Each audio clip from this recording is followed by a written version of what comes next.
Meu nome é Márcia. Tenho 62 anos. E há 25 anos carrego comigo uma culpa que quase me destruiu, mas que, pela graça de Deus, me transformou numa mulher completamente diferente. Hoje venho aqui não para me justificar. Aos 62 anos, aprendi que alguns erros são imperdoáveis aos olhos humanos, embora Deus seja misericordioso até com os piores pecadores.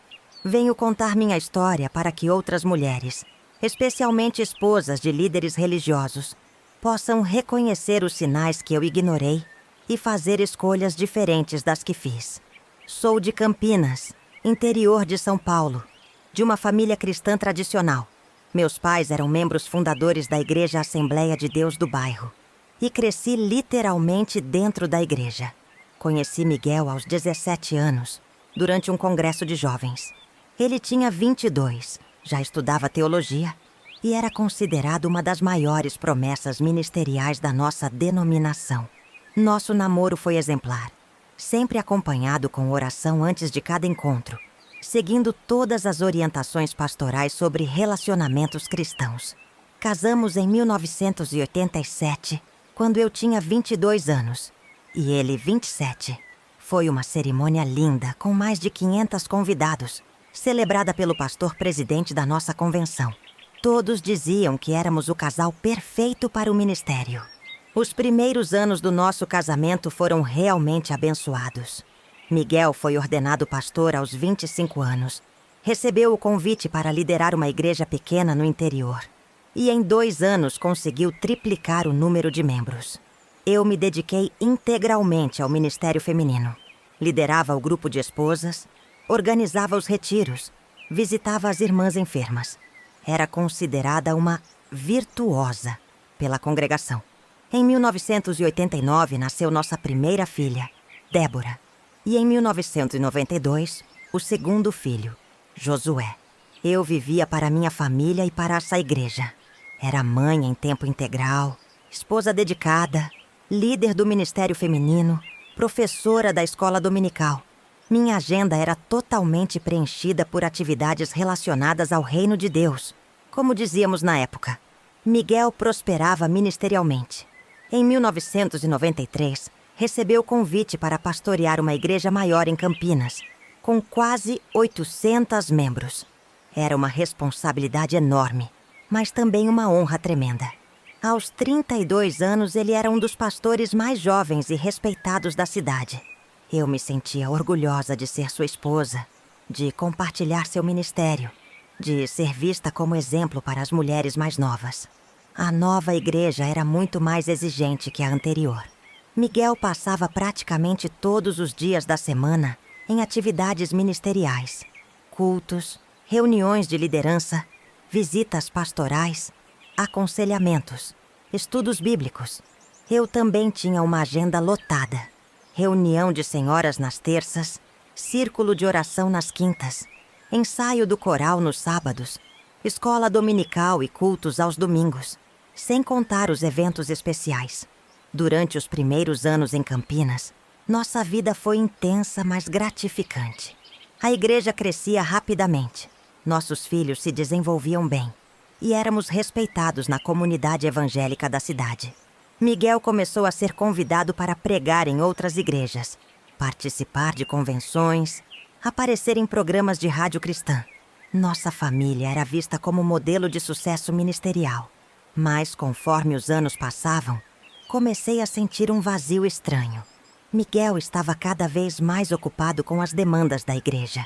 Chegava em casa exausto, e nossa vida íntima se limitava aos fins de semana, quando não havia programações especiais.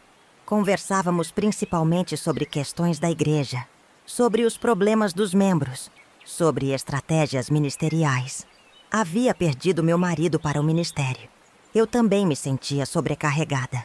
Além de cuidar da casa e dos filhos, era esperado que eu estivesse presente em praticamente todos os cultos e reuniões, que fosse o exemplo perfeito de esposa pastoral, que nunca demonstrasse cansaço ou desânimo. A pressão de ser sempre alegre, sempre disposta, sempre exemplar, começou a pesar significativamente. Em 1997, quando eu tinha 36 anos, Nossa igreja passou por uma fase de renovação espiritual. Chegaram vários jovens novos à congregação, incluindo Rafael, um rapaz de 18 anos que havia se convertido havia pouco tempo. Ele era alto, bonito, inteligente e demonstrava um zelo tremendo pelas coisas de Deus que impressionava a todos. Rafael rapidamente se destacou entre os jovens.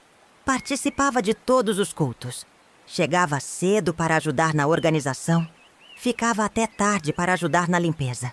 Miguel ficou impressionado com sua dedicação e o convidou para ser coroinha, uma função de muito respeito na nossa igreja, reservada aos jovens mais comprometidos e de confiança. Como coroinha, Rafael começou a frequentar mais nossa casa. Miguel gostava de discipular pessoalmente os jovens que via potencial ministerial. Então, Rafael vinha jantar conosco às quartas-feiras. Depois participava de um estudo bíblico particular que Miguel ministrava. Eu preparava jantares especiais para essas ocasiões, orgulhosa de receber em casa os novos obreiros da igreja. Durante esses jantares, Rafael sempre me elogiava. Dizia que eu cozinhava melhor que sua própria mãe, que nossa casa era o lugar onde ele se sentia mais próximo de Deus, que eu era um exemplo de mulher virtuosa, que ele desejava encontrar numa futura esposa. Seus elogios me faziam sentir valorizada, de uma forma que não experimentava há anos com Miguel. Rafael também demonstrava interesse genuíno por minha opinião sobre assuntos espirituais. Perguntava minha interpretação sobre passagens bíblicas. Pedia conselhos sobre vida cristã. Queria saber minha perspectiva sobre questões que estava enfrentando. Era a primeira vez em anos que alguém me via como uma pessoa espiritualmente madura, não apenas como a esposa do pastor. Gradualmente comecei a esperar ansiosamente pelas quartas-feiras. Passava o dia preparando um jantar especial, escolhia roupas que me favorecessem, sempre dentro dos padrões evangélicos, claro. Arrumava a casa com cuidado especial. Dizia para mim mesma que estava apenas sendo uma boa anfitriã cristã, exercitando o dom da hospitalidade. Miguel, ocupado com os preparativos dos estudos, não prestava muita atenção na interação entre Rafael e eu. Para ele, éramos apenas uma família ministerial, exercitando a hospitalidade cristã, com um jovem convertido promissor. A inocência de Miguel em relação aos meus sentimentos crescentes me dava liberdade para desenvolver uma intimidade perigosa com Rafael. Em dezembro de 1997, durante a preparação para o Natal da igreja, Rafael se ofereceu para me ajudar com a decoração. Passamos uma tarde inteira juntos no templo, arrumando presépios, pendurando enfeites, organizando a árvore de Natal. Foi a primeira vez que ficamos sozinhos por várias horas seguidas, e a tensão que senti naquele dia deveria ter sido um sinal de alerta vermelho. Rafael me ajudou a subir numa escada para pendurar uma estrela no alto da árvore. Segurou minha cintura para me dar apoio. E quando desci, ficamos muito próximos por alguns segundos. Foi um momento aparentemente inocente, mas senti uma eletricidade no ar que nada tinha a ver com o Espírito Santo. Era atração física pura. E pela primeira vez admiti para mim mesma que estava sentindo algo inadequado por aquele rapaz. Naquela noite, em casa, não consegui dormir pensando no momento da escada. Tentei orar, pedir perdão a Deus pelos pensamentos impuros, repreender o que considerava tentação demoníaca. Mas a verdade é que não conseguia parar de pensar em Rafael, na sua juventude, na sua admiração por mim, na forma como me olhava como se eu fosse especial. Durante as semanas seguintes, tentei me afastar de Rafael. Evitava ficar sozinha com ele. Limitava nossas conversas ao mínimo necessário. Tentava me concentrar mais no meu casamento e na minha família. Mas Rafael percebia minha frieza e ficava confuso. Perguntava se havia feito alguma coisa errada. Demonstrava uma preocupação tão genuína que meu coração se derretia. Em janeiro de 1998, Rafael fez 19 anos. Miguel sugeriu que fizéssemos uma festa de aniversário em casa, já que ele não tinha muitos recursos financeiros e vinha de uma família humilde. Preparei uma celebração especial, com bolo caseiro, salgadinhos, decoração temática. Rafael ficou emocionado com o carinho. Disse que nunca havia tido uma festa de aniversário tão bonita. Durante a festa, Rafael me deu um presente que havia comprado com suas economias. Um livro de devocionais para mulheres, com uma dedicatória escrita à mão, agradecendo por eu ser uma mãe espiritual para ele. A dedicatória era carinhosa, mas apropriada. Mas a forma como ele me entregou, com aquele olhar intenso e as mãos que tremeram quando tocaram as minhas, revelava sentimentos que iam além da gratidão espiritual. Foi naquela festa que cometi meu primeiro erro grave. Quando todos foram embora e Miguel estava guardando as cadeiras no quintal, Rafael se ofereceu para me ajudar a lavar a louça na cozinha. Durante a atividade, nossos dedos se tocaram debaixo da água da pia e, em vez de afastar a mão imediatamente, permiti que o contato durasse alguns segundos a mais que o necessário. Foi um toque aparentemente casual, mas carregado de significado para ambos. Nos meses seguintes, Rafael e eu desenvolvemos uma linguagem não verbal perigosa. Olhares que duravam mais que o apropriado. Sorrisos que tinham significados ocultos. Proximidade física que testava os limites do aceitável. Tudo sempre na presença de outras pessoas. Sempre disfarçado de interação ministerial normal, mas carregado de uma tensão sexual que crescia a cada encontro. Em abril de 1998, Miguel viajou para um congresso pastoral que duraria 5 dias. Pela primeira vez em meses, eu teria alguns dias sem a agenda lotada de atividades da igreja. Planejei usar o tempo para descansar, colocar a leitura em dia, ter momentos especiais com meus filhos. Não imaginava que aqueles 5 dias mudariam minha vida para sempre. No segundo dia da viagem de Miguel, Rafael apareceu em casa dizendo que Miguel havia pedido para ele verificar se estava tudo bem conosco, se precisávamos de alguma coisa. Era mentira. Miguel não havia pedido nada disso. Mas eu fingi acreditar porque queria desesperadamente a companhia dele. Rafael ficou para jantar, ajudou as crianças com a lição de casa, assistiu televisão conosco na sala. Era uma cena doméstica aparentemente inocente. Mas eu estava hiperconsciente da sua presença, da sua proximidade, da forma como ele olhava para mim quando as crianças não estavam prestando atenção. Quando chegou a hora dele ir embora, inventei uma desculpa para que ficasse mais um pouco.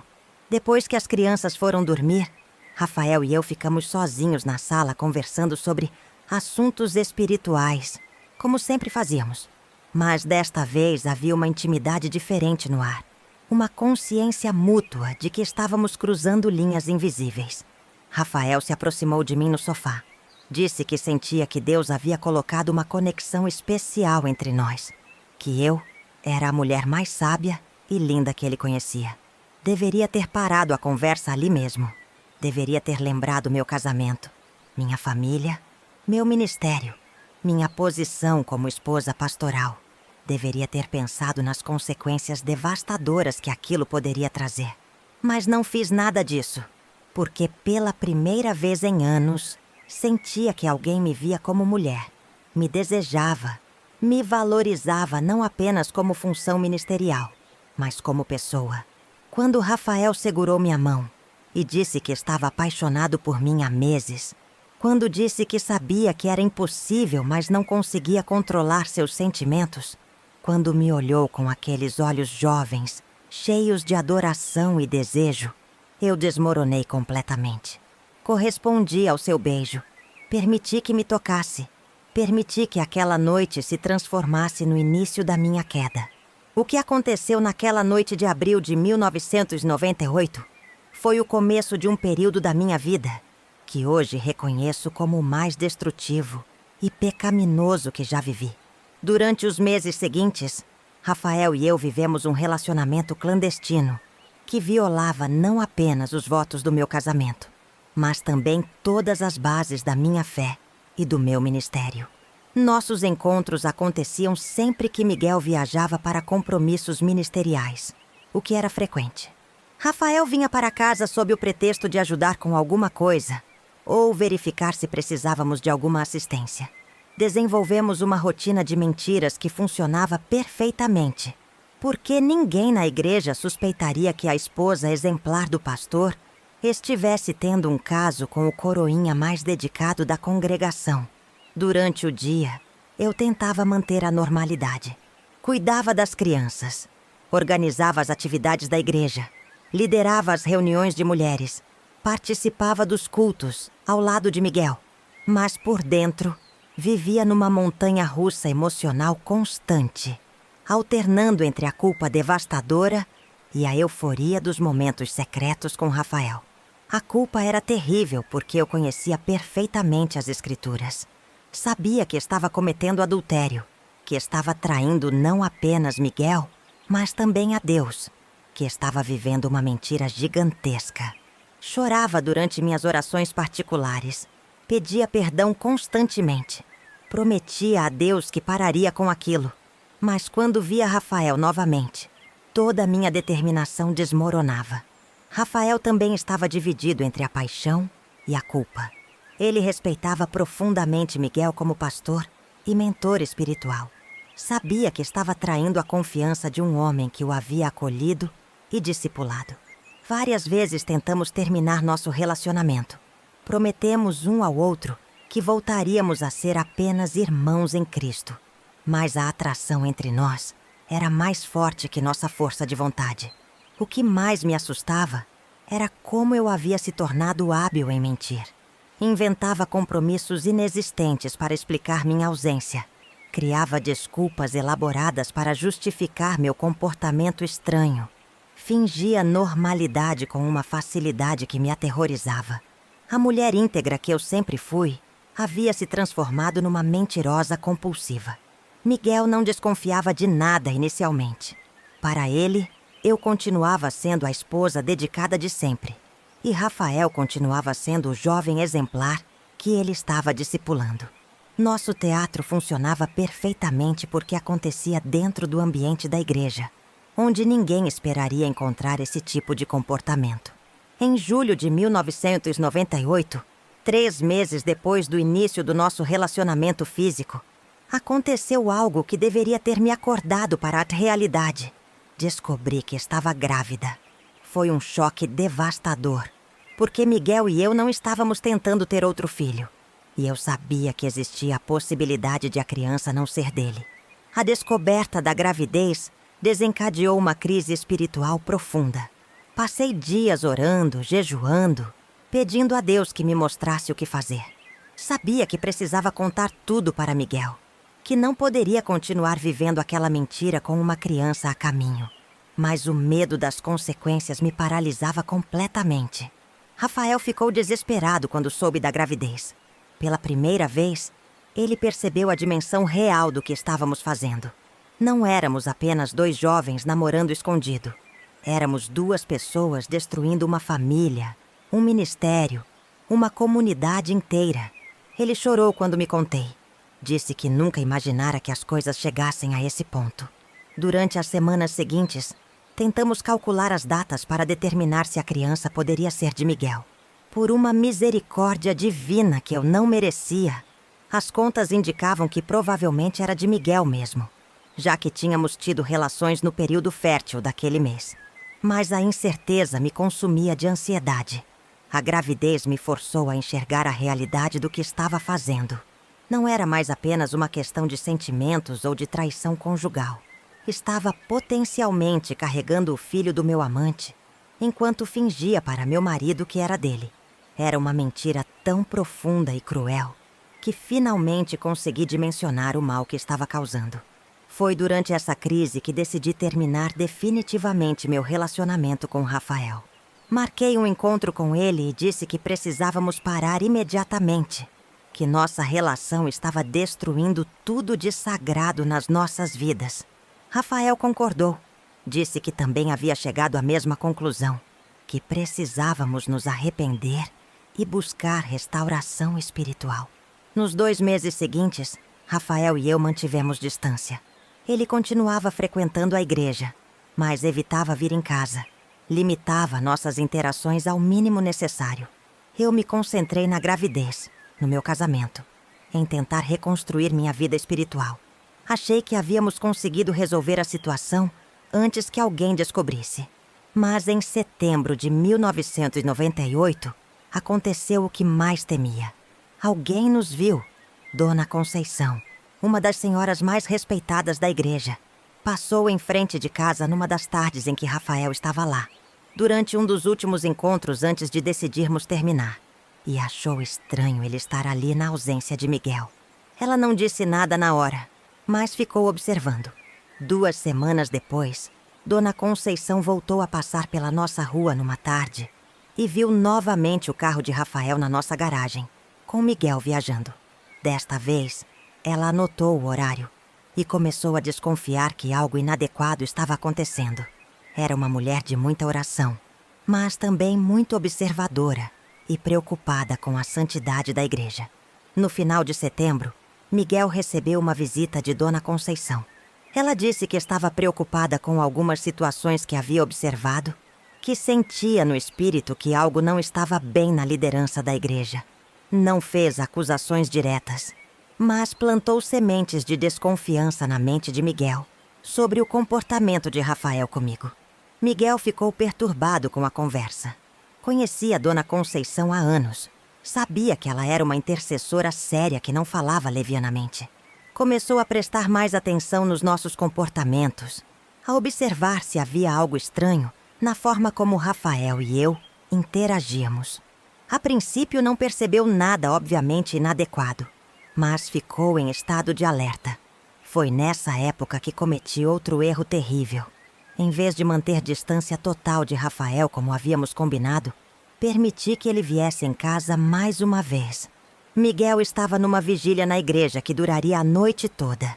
As crianças estavam dormindo e Rafael apareceu dizendo que precisava conversar comigo sobre algo importante relacionado ao Ministério Jovem.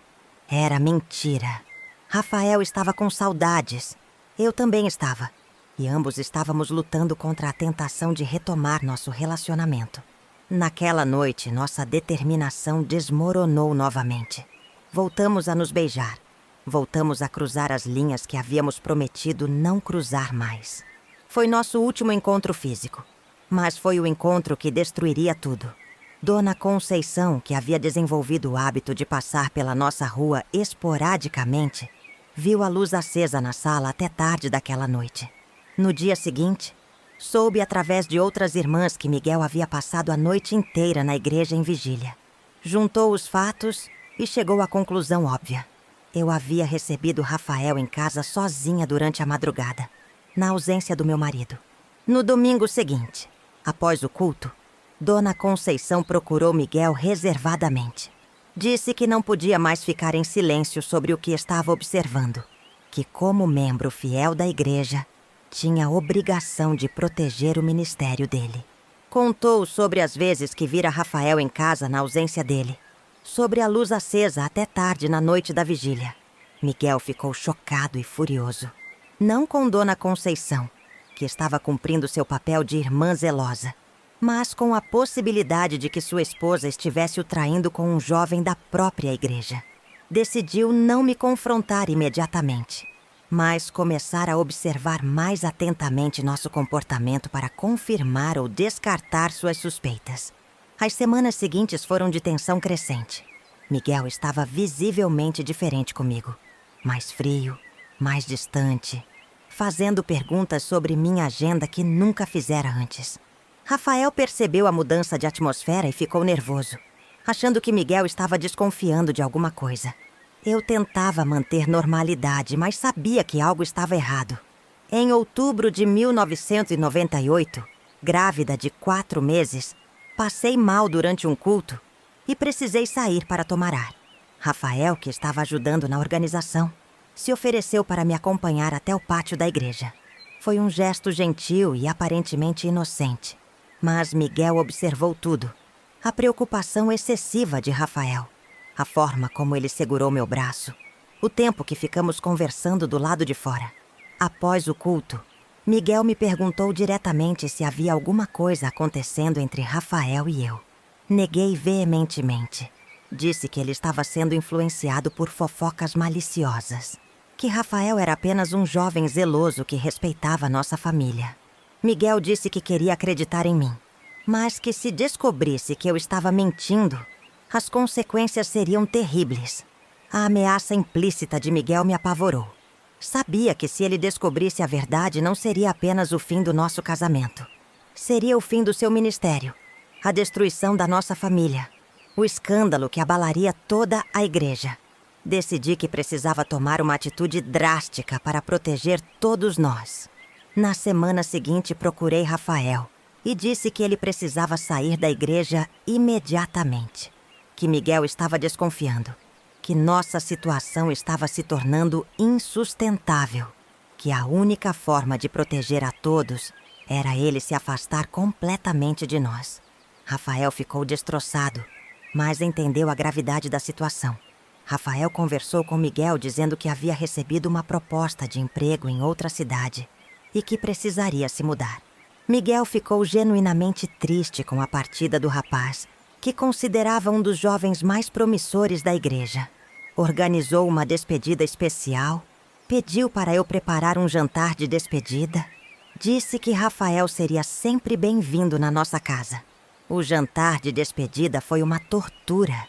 Rafael e eu tivemos que fingir naturalidade enquanto nos despedíamos para sempre, sabendo que havíamos destruído algo precioso por causa de uma paixão egoísta. Miguel fez uma oração emocionada por Rafael, pedindo a bênção de Deus sobre sua vida e ministério futuro.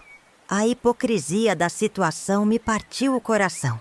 Após a partida de Rafael, tentei reconstruir meu casamento e meu ministério.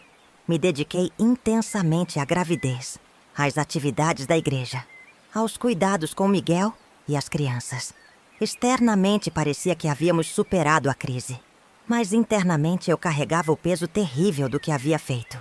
E Miguel continuava com desconfianças que nunca verbalizava completamente.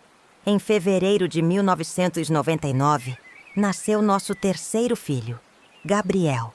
Era uma criança linda e saudável, claramente parecida com Miguel, o que trouxe um alívio imenso para meu coração culpado. Durante os meses seguintes, me concentrei completamente na maternidade e no ministério, tentando esquecer o período sombrio que havia vivido. Por quase um ano, nossa vida voltou a ter uma aparência de normalidade. Miguel parecia ter esquecido suas desconfianças. A igreja continuava crescendo. Nossas crianças se desenvolviam bem. Eu me convenci de que havia conseguido sepultar meu erro, sem que ninguém mais descobrisse que Deus havia me dado uma segunda chance. Mas em janeiro de 2000, recebemos uma visita inesperada. Rafael havia voltado à cidade. Disse que o emprego em outra cidade não havia dado certo, que sentia saudades da nossa igreja, que gostaria de voltar à congregação se Miguel permitisse. Miguel, que sempre tivera afeição genuína pelo rapaz, concordou imediatamente com seu retorno. O retorno de Rafael despertou em mim sentimentos que eu achava ter superado. Vê-lo novamente trouxe de volta toda a intensidade da paixão que havia sentido por ele, mas também uma culpa renovada pela traição que havíamos cometido. Sabia que precisava manter distância total dele, mas sua presença constante na igreja tornava isso praticamente impossível. Rafael também estava visivelmente afetado por me ver novamente. Durante os cultos, eu sentia seus olhares, percebia sua atenção quando precisávamos interagir em situações ministeriais. Ambos tentávamos manter compostura, mas a química entre nós continuava intensa, mesmo depois de mais de um ano separados. Em março de 2000, durante os preparativos para a Páscoa, Rafael e eu acabamos ficando sozinhos no templo, organizando a decoração. Foi a primeira vez que estivemos a sós desde sua partida, e a tensão sexual entre nós era palpável. Conversamos apenas sobre assuntos relacionados à igreja, mas nossos corpos falavam uma linguagem completamente diferente. Naquela noite, quando cheguei em casa, Miguel percebeu que eu estava estranha. Perguntou se havia acontecido alguma coisa na igreja, se eu estava me sentindo bem. Menti mais uma vez. Disse que estava apenas cansada, mas sabia que ele não estava completamente convencido. O radar de desconfiança dele havia sido reativado. Nas semanas seguintes, Miguel voltou a observar atentamente minhas interações com Rafael. Prestava atenção em cada olhar, cada palavra, cada gesto. Não fazia comentários diretos, mas eu sentia o peso da sua vigilância. Era como viver sob constante observação, sabendo que qualquer deslize poderia revelar tudo. Foi nesse período que cometi o erro final que destruiria tudo.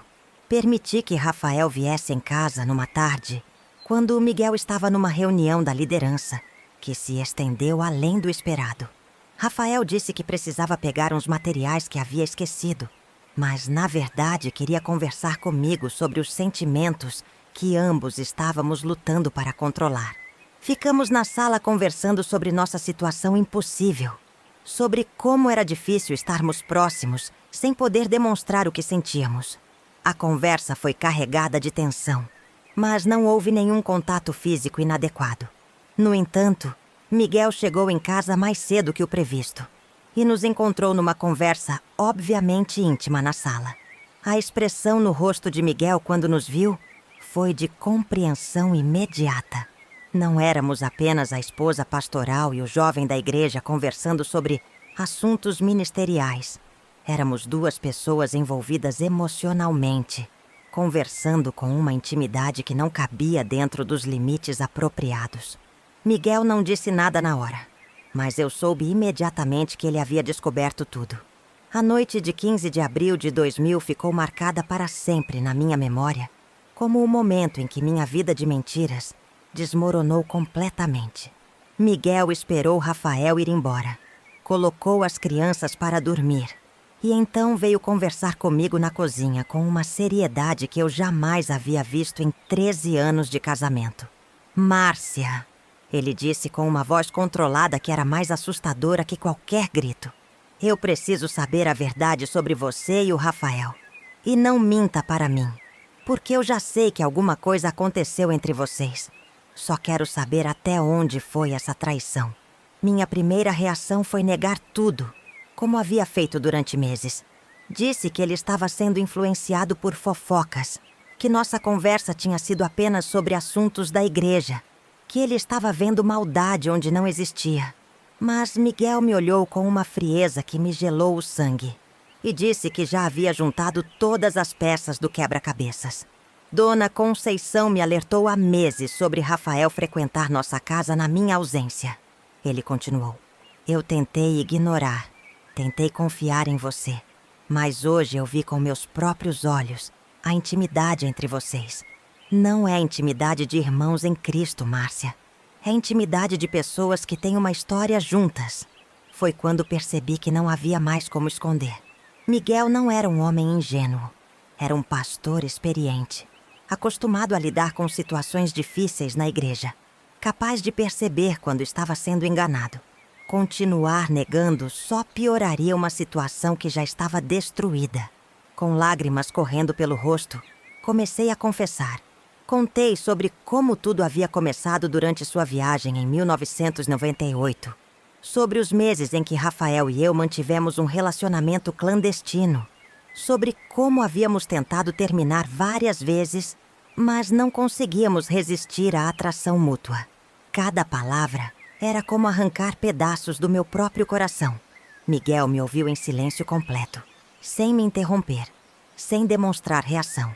Quando terminei de contar tudo, ele ficou parado por alguns minutos, processando a informação de que sua esposa havia o traído com o jovem que ele considerava um filho espiritual. O silêncio na cozinha era ensurdecedor. "Durante quanto tempo?" ele perguntou finalmente.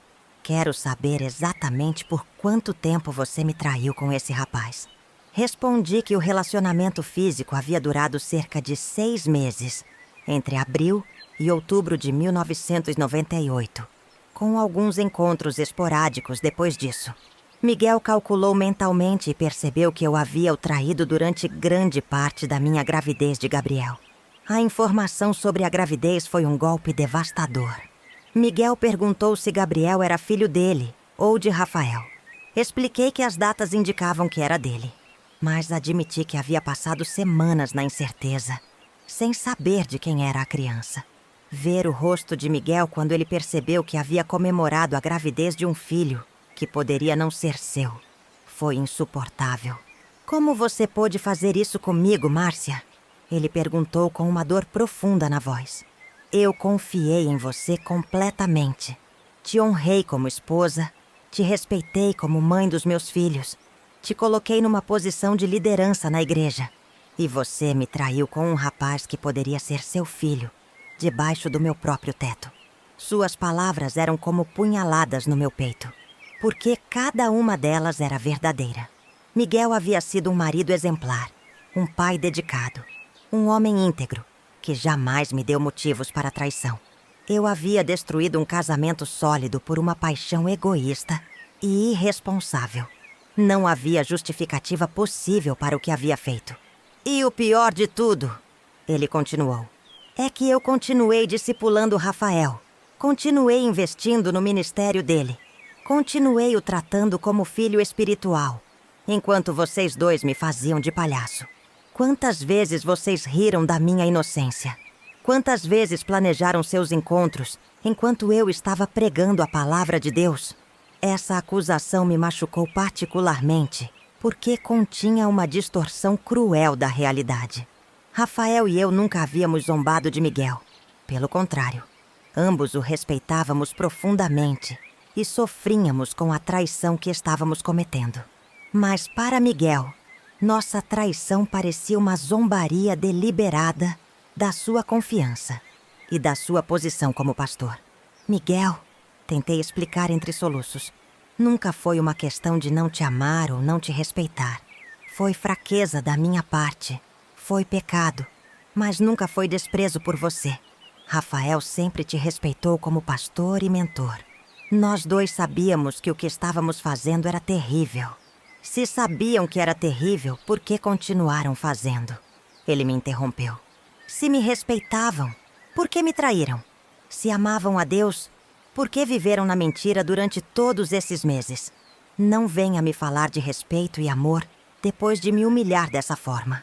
Miguel estava certo, e eu sabia disso. Não havia explicação lógica ou justificativa moral para o que Rafael e eu havíamos feito. Tínhamos escolhido conscientemente a traição, desenvolvido um sistema elaborado de mentiras, vivido uma dupla vida que violava todos nossos valores declarados. Era a hipocrisia da pior espécie.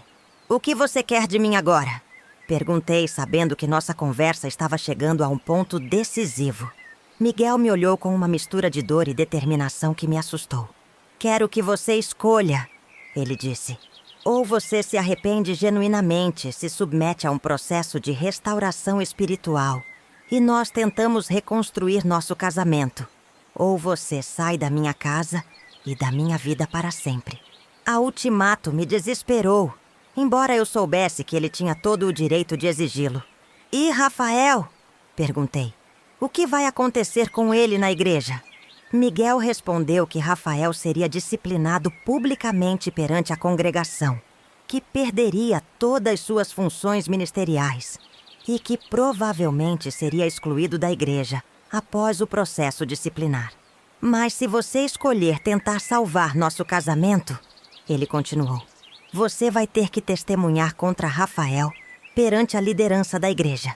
Vai ter que contar publicamente como ele se aproveitou da sua fragilidade. Como ele abusou da confiança que eu depositei nele. É a única forma de proteger outras famílias de pastores de passarem pelo que estamos passando. A exigência de testemunhar contra Rafael me chocou profundamente. Sabia que Miguel estava interpretando nossa relação como se Rafael fosse o sedutor e eu a vítima, quando na realidade havia sido uma traição mútua. Mas também entendia que ele precisava de uma narrativa que preservasse minimamente minha reputação e possibilitasse minha restauração na igreja. Miguel, tentei explicar. Não foi assim que aconteceu. Rafael não me seduziu, não abusou de mim. Nós dois falhamos juntos. Nós dois traímos sua confiança. Não seria justo jogar toda a culpa nele. Miguel respondeu friamente que se eu não estivesse disposta a aceitar sua versão dos fatos, então nossa conversa havia chegado ao fim. Foi quando compreendi que Miguel não estava interessado apenas na verdade.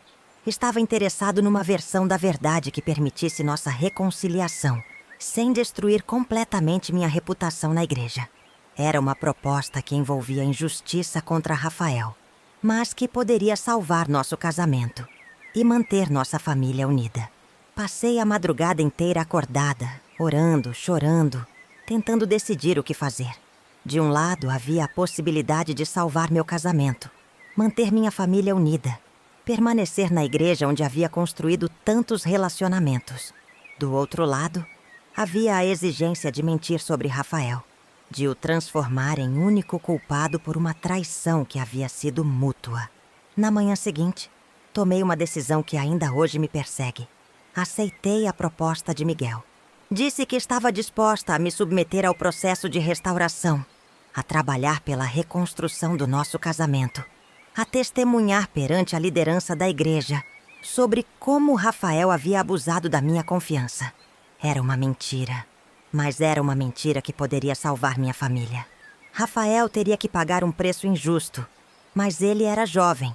Poderia recomeçar a vida em outro lugar, encontrar uma nova igreja, construir um novo ministério. Eu, aos 35 anos, com 3 filhos pequenos, tinha muito mais a perder com a destruição completa da nossa família. Miguel aceitou minha decisão, mas deixou claro que o processo de restauração seria longo e humilhante. Eu teria que confessar publicamente meu pecado perante a congregação, perderia todas minhas funções de liderança na igreja, ficaria sob supervisão constante da liderança feminina. Era um preço alto, mas parecia melhor que perder tudo. No domingo seguinte, Miguel anunciou para a liderança da igreja que havia descoberto uma situação irregular envolvendo sua esposa e um jovem da congregação. Convocou uma reunião especial para o meio da semana, onde eu teria que dar meu testemunho sobre o que havia acontecido. A notícia se espalhou rapidamente pela igreja, gerando especulações e fofocas. Durante os dias que antecederam a reunião, vivi num estado de ansiedade extrema.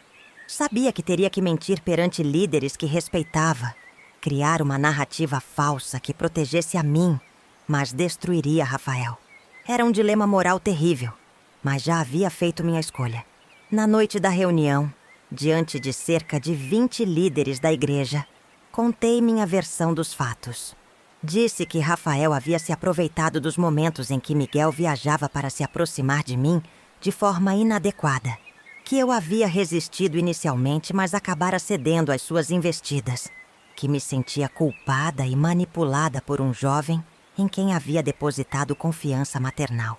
Era uma narrativa que continha elementos de verdade, misturados com mentiras deliberadas.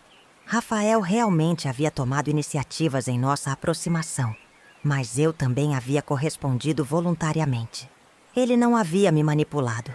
Nós dois havíamos escolhido conscientemente trair Miguel, mas minha versão o transformava no vilão principal da história. Os líderes ficaram chocados com meu relato. Vários demonstraram indignação com o comportamento de Rafael. Disseram que ele havia traído a confiança sagrada depositada nele, que havia se aproveitado da fragilidade de uma mãe de família. Minha estratégia de vitimização estava funcionando perfeitamente. Rafael foi chamado para se defender das acusações. Inicialmente, ele tentou assumir responsabilidade igualitária pelo que havia acontecido. Disse que não havia sido manipulação ou vítima, que ambos haviam falhado igualmente. Mas quando confrontado com minha versão detalhada dos eventos, quando viu que eu estava disposta a sacrificá-lo para salvar meu casamento, ele desmoronou completamente. Rafael compreendeu que não tinha escolha. Se continuasse insistindo na verdade que nossa relação havia sido consensual e mútua, estaria destruindo qualquer possibilidade de eu reconstruir minha vida familiar. Então, ele fez algo que me marca até hoje.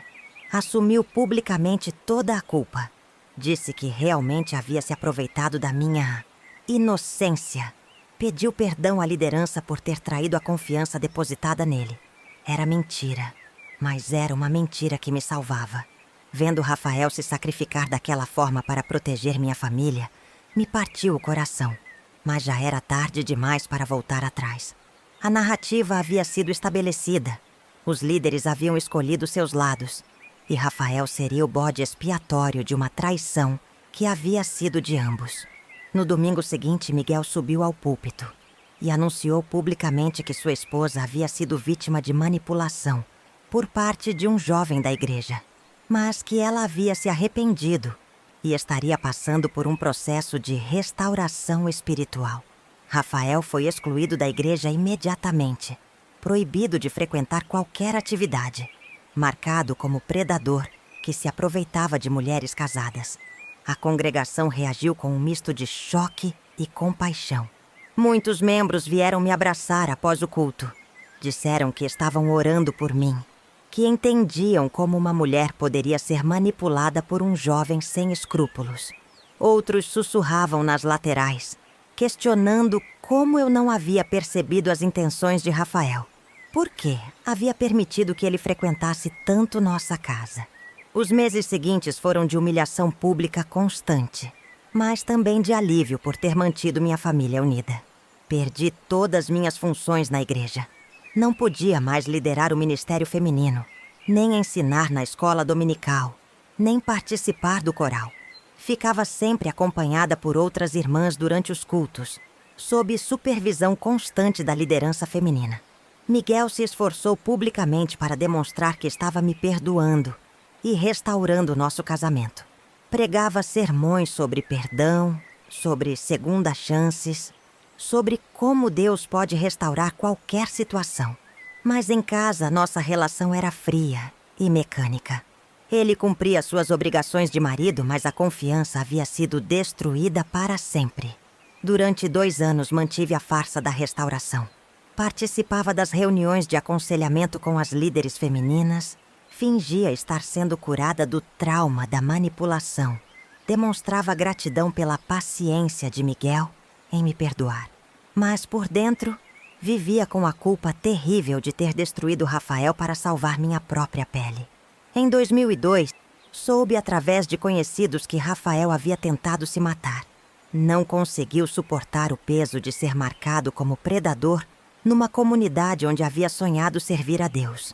Tinha perdido a namorada, o emprego, a reputação, todos os amigos. Quando essa notícia chegou até mim, finalmente percebi a dimensão real da injustiça que havia cometido.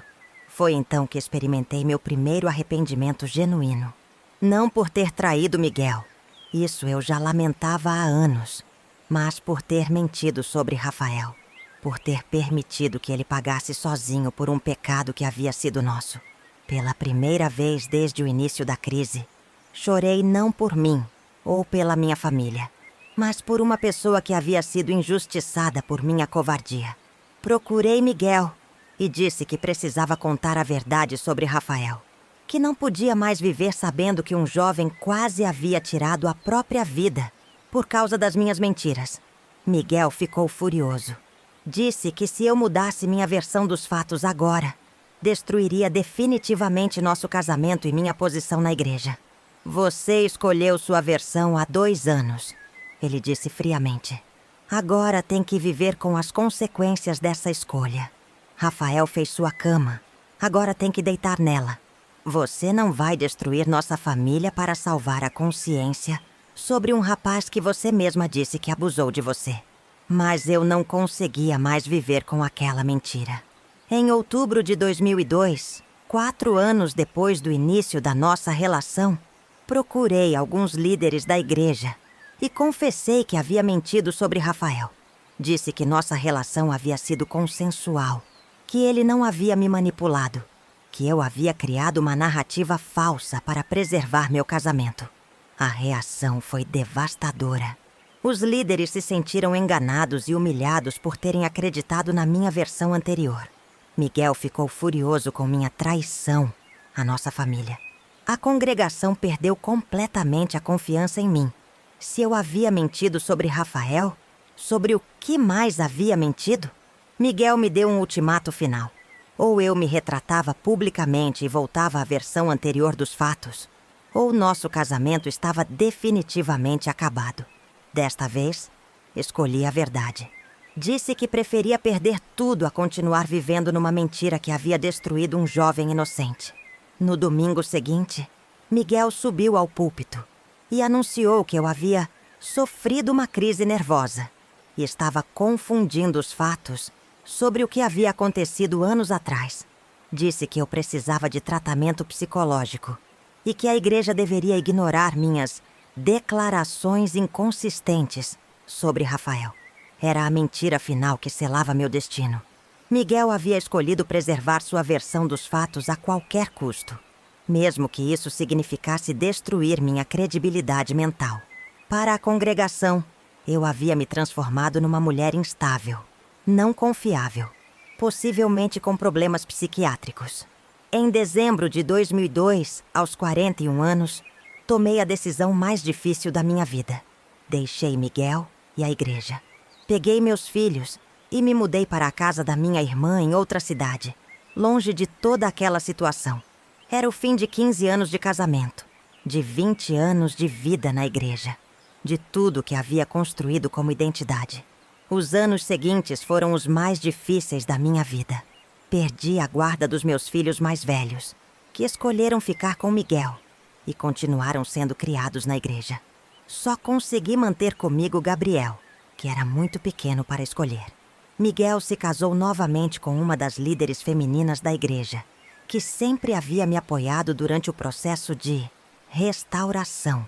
Durante 5 anos vivi numa depressão profunda, trabalhando como diarista para sustentar Gabriel e eu. Havia perdido minha posição social, minha família, minha comunidade religiosa, minha identidade como esposa de pastor. Era apenas mais uma mulher divorciada tentando recomeçar a vida numa cidade onde ninguém conhecia minha história. Foi só em 2007 que consegui localizar Rafael. Ele havia se mudado para o Rio de Janeiro, trabalhava como designer gráfico e havia conseguido reconstruir sua vida longe do ambiente religioso.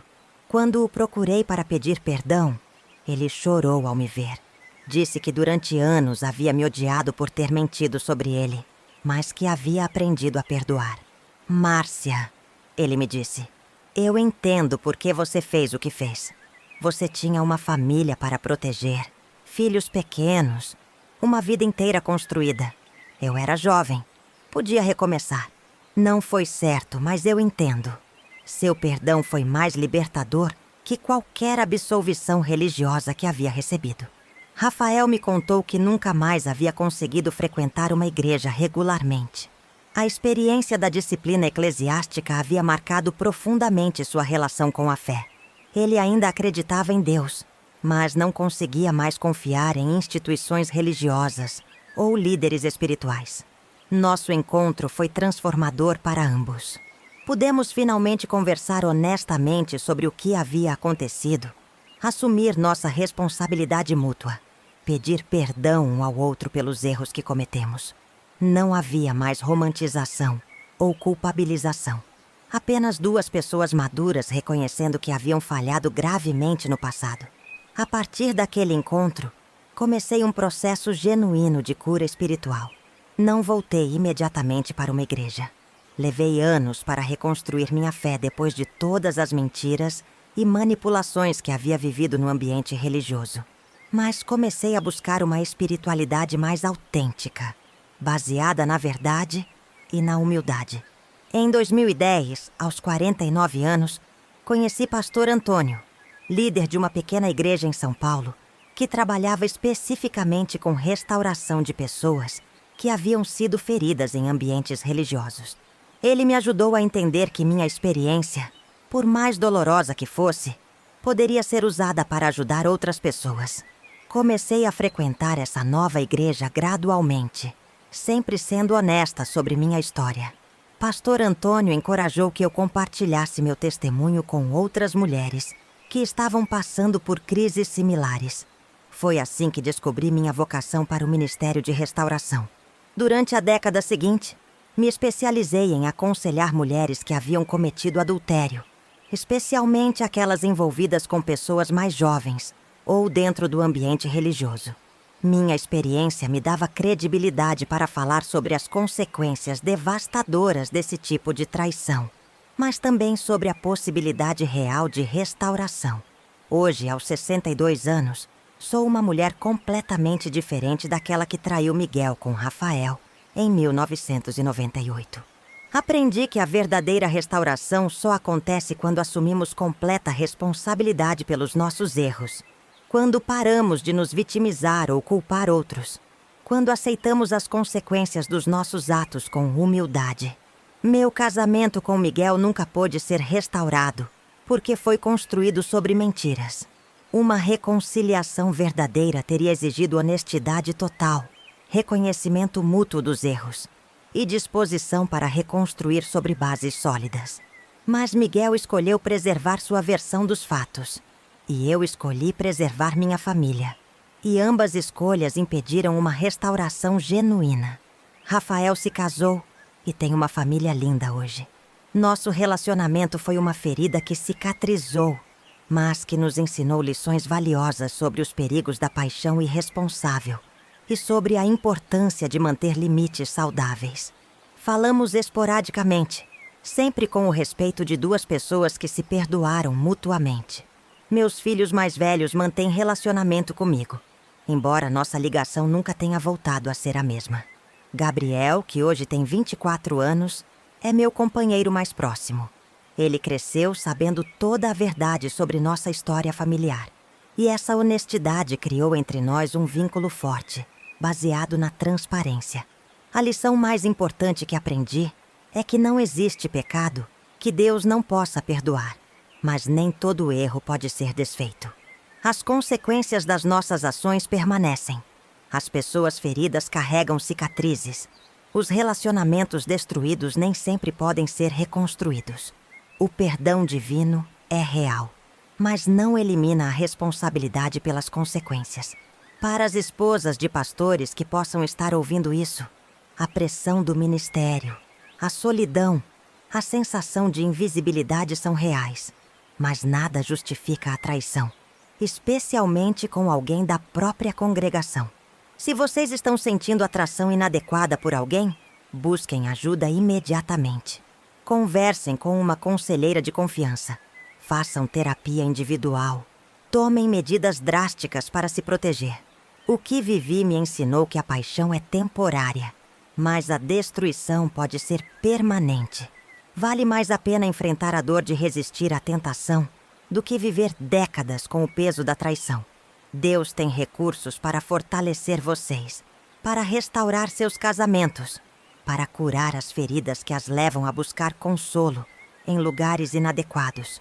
Hoje dedico minha vida a ajudar mulheres que estão onde eu estive, não para julgá-las. Deus sabe que não tenho moral para isso, mas para mostrar que existe vida após o erro, que existe restauração após a queda, que Deus pode usar até nossos piores erros para gerar algo útil para o reino. Minha história não é de sucesso no sentido tradicional. Perdi muito. Machuquei pessoas importantes. Destruí relacionamentos preciosos. Mas é uma história de aprendizado, de crescimento através da dor, de descoberta de que a verdade, mesmo sendo dolorosa, é sempre melhor que a mentira mais conveniente. Se você está passando por uma situação similar, saiba que existe esperança. Não esperança de que tudo voltará a ser como era. Algumas pontes são queimadas para sempre, mas esperança de que você pode se tornar uma pessoa melhor, mais íntegra, mais útil no reino de Deus. O preço será alto, mas a liberdade que vem da verdade vale qualquer sacrifício.